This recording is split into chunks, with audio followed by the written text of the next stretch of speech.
नमस्ते। क्या आपके घर में या जान पहचान में किसी को टाइप 2 डायबिटीज है? अगर हाँ, तो अगले कुछ मिनट एक नई उम्मीद लेकर आ सकते हैं।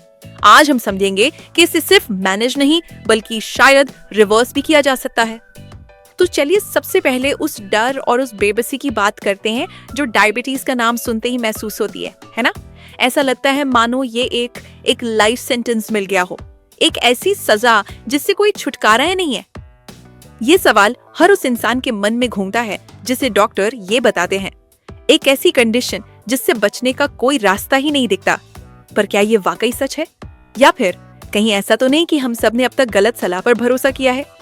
वजन और डायबिटीज के साथ जो शर्म और फेलियर का बोझ आता है ना, वो लाखों लोग हर रोज महसूस करते हैं। अब जरा सोचिए, अगर सालों से दी जा रही सलाह काम ही नहीं कर रही, तो शायद गलती उस इंसान की नहीं बल्कि उस सलाह की ही है ना? कम खाओ, ज्यादा चलो। अरे ये मंत्र तो हम सबने सुना है। 2 रोटी कम कर दो, सलाद ज्यादा खाओ, सुबह उठकर वॉक पर जाओ। सालों से डॉक्टर्स और एक्सपर्ट्स बस यही तो कहते आ रहे हैं। पर डॉक्टर फंक के काम से एक चौंकाने वाला सच सामने आया है। ऐसी कैलोरी कम करने वाली डाइट्स का लॉन्ग टर्म फेलियर रेट 99% है। जी हाँ, 99%। तो फिर ये आपकी नाकामी कैसे हुई? ये तो तरीका ही गलत था। और इसके पीछे की वजह बड़ी दिलचस्प है। द बिगेस्ट लूजर स्टडी ने दिखाया कि जब हम बहुत ज्यादा कैलोरी कट करते हैं तो हमारा शरीर, हमारा मेटाबॉलिज्म ही स्लो हो जाता है, बिल्कुल एक गाड़ी की तरह जो कम पेट्रोल पर धीरे धीरे चलती है। और इससे वजन कम करना तो और भी ज्यादा मुश्किल हो जाता है। तो चलिए अब अपनी सोच को मैनेज करने से रिवर्स करने की तरफ लेकर चलते हैं। एक नया शब्द है उम्मीद से भरा हुआ, रेमिशन। और ये कोई मनगढ़ंत बात नहीं है। रिमिशन एक ऑफिशियल मेडिकल टर्म है। अमेरिकन डायबिटीज एसोसिएशन जैसी दुनिया की बड़ी बड़ी संस्थाओं ने इसे मान्यता दी है।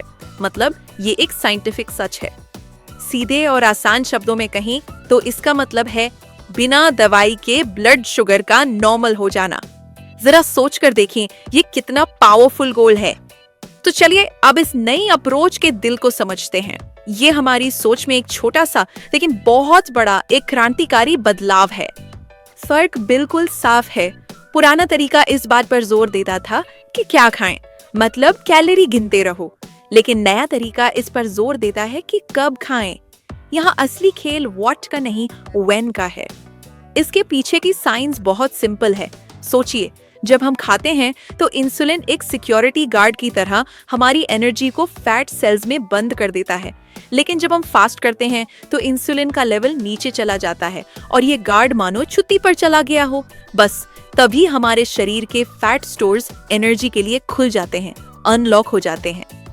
अब सबसे जरूरी सवाल, ठीक है सब समझ आ गया, पर शुरुआत कैसे करें? ये सफर मुश्किल नहीं है बल्कि बहुत आसान है अगर पहला कदम सही तरीके से उठाया जाए। कोई बहुत बड़ी शुरुआत नहीं करनी है, बस छोटी छोटी आदतें बदलनी है। जैसे खाने के बीच में वो जो चाय बिस्किट होता है ना, उसे बंद कर दें। सिर्फ दिन के 3 मेन मील्स पर टिके रहें। और जब इसमें आप कंफर्टेबल हो जाएं, तो अगला स्टेप सुबह का नाश्ता छोड़कर देखें।